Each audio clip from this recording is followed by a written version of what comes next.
Assalamualaikum warahmatullahi wabarakatuh. Alhamdulillahirabbil alamin. Assalatu wassalamu ala asrofil anbiya'i wal mursalin wa ala alihi washabihi ajmain. Amma ba'du. Perkenalkan, nama saya Putri Diana, mahasiswi UIN STS Jambi, Fakultas Usuluddin dan Studi Agama, Prodi Ilmu Al-Quran dan Tafsir kelas 2A. Baiklah, video ini saya buat bertujuan untuk memenuhi tugas UAS mata kuliah saya, yaitu akhlak tasawuf dengan tema tugas edukasi akhlak tasawuf dalam menghadapi COVID-19 dengan dosen pengampu yang terhormat Ibu Nilyati SAG MFILI. Oke, sebelumnya saya mau merekomendasi ini buat teman-teman di luar sana yang masih bingung mau kuliah di mana. Yuk buruan gabung aja di UIN STS Jambi, khususnya Fakultas Usuluddin dan Studi Agama. Kenapa? Karena di sini banyak sekali prodi-prodi yang pastinya berkualitas dan pastinya mempelajari ilmu keduniaan dan akhirat. Jadi di sini cocok banget buat teman-teman yang mau mendalami ilmu agama. Oke, ditunggu kedatangannya di Kampus Biru. Buruan daftar yuk di link bawah ini. Langsung saja saya akan memulai memaparkan materi saya kali ini. Yang pertama, saya akan menjelaskan terlebih dahulu pengertian dari akhlak dan tasawuf. Akhlak adalah berasal dari bahasa Arab, jamak dari khulukun, yang menurut bahasa berarti budi pekerti, perangai, tingkah laku, atau tabiat. Kemudian akhlak secara istilah yaitu sifat yang tertanam di dalam diri seseorang yang bisa berbuat sesuatu tanpa adanya suatu pemikiran dan paksaan. Kemudian pengertian tasawuf. Tasawuf secara bahasa berasal dari kata safa yang berarti suci, bersih, yaitu sekelompok orang yang berusaha menyucikan hati dan jiwanya karena Allah. Sedangkan tasawuf secara istilah adalah ilmu yang mengajarkan kepada manusia untuk mengenal dan mendekatkan diri kepada Allah. Jadi, akhlak tasawuf saling berhubungan satu sama lain.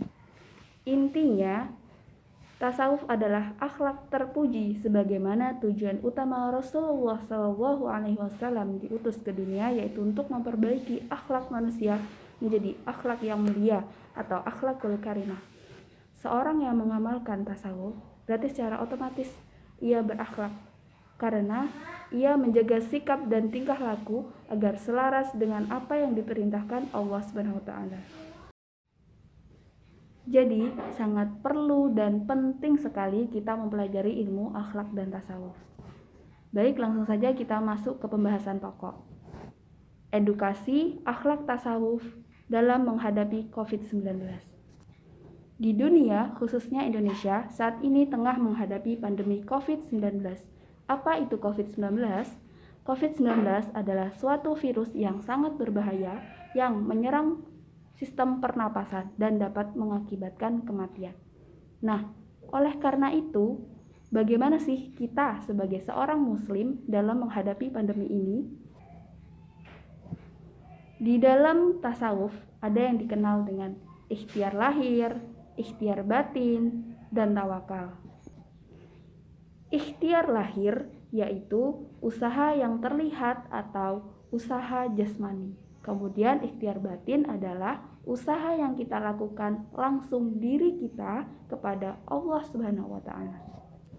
Nah, ikhtiar lahir yang dapat kita lakukan dalam menghadapi pandemi COVID ini yaitu mematuhi protokol kesehatan yang diberikan oleh pemerintahan, seperti menjaga kebersihan diri, kebersihan lingkungan, memakai masker, berjaga jarak, dan makan makanan yang bergizi supaya imun kita terjaga, dan lain sebagainya. Rasulullah SAW juga memberikan anjuran kepada kita apabila kita sedang menghadapi taun atau wabah penyakit, yaitu Rasulullah SAW bersabda, jika kalian mendengar tentang wabah-wabah di suatu negeri, maka janganlah kalian memasukinya. Tetapi jika terjadi wabah di suatu tempat kalian berada, maka janganlah kalian meninggalkan tempat itu. Hadis riwayat Bukhari dan Muslim.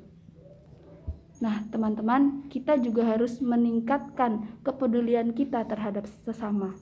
Seperti yang kita ketahui, di masa pandemi ini, perekonomian mengalami kesulitan. Oleh karena itu, mari tingkatkan kesadaran kita untuk membantu sesama.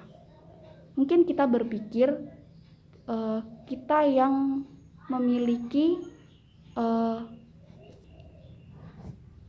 materi yang sedikit ini, apakah bisa membantu sesama?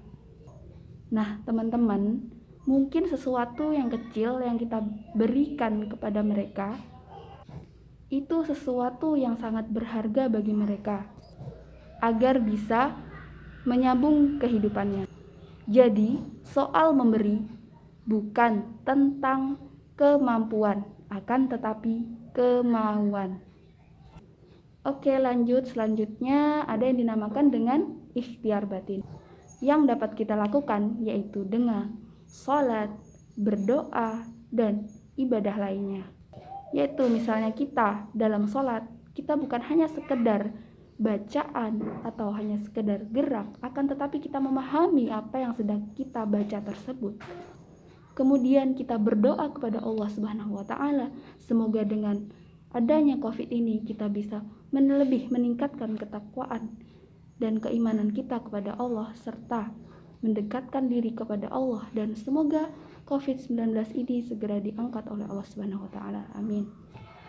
Nah, setelah berikhtiar kemudian ada yang namanya tawakal. Nah, tawakal itu apa?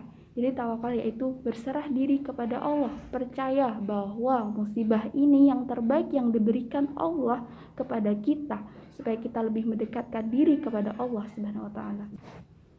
Selanjutnya, di dalam akhlak ada yang dinamakan hablum minallah dan hablum minannas. Hablum minallah yaitu hubungan kita dengan Allah Subhanahu wa Ta'ala. Kemudian hablum minannas yaitu hubungan kita dengan sesama manusia. Nah, jika kita sudah berikhtiar lahir tadi, berarti kita sudah melakukan hablum minannas. Dan kemudian kita melakukan ikhtiar batin dan bertawakal, berarti kita sudah melakukan hablum minallah. Jadi kesimpulannya, dengan adanya COVID-19 ini, saya mengajak kepada teman-teman semua untuk selalu bersabar, kemudian terus berikhtiar dan bertawakal kepada Allah Subhanahu wa Ta'ala, dan meningkatkan kepedulian dan kesadaran kita untuk membantu sesama. Dan mari fafirlu ilallah, kembali kepada Allah. Mungkin sebelum adanya COVID-19 ini kita lalai, kita terlalu sibuk dengan dunia, bahkan kita lupa kepada Allah Subhanahu wa Ta'ala. Nauzubillah min dzalik.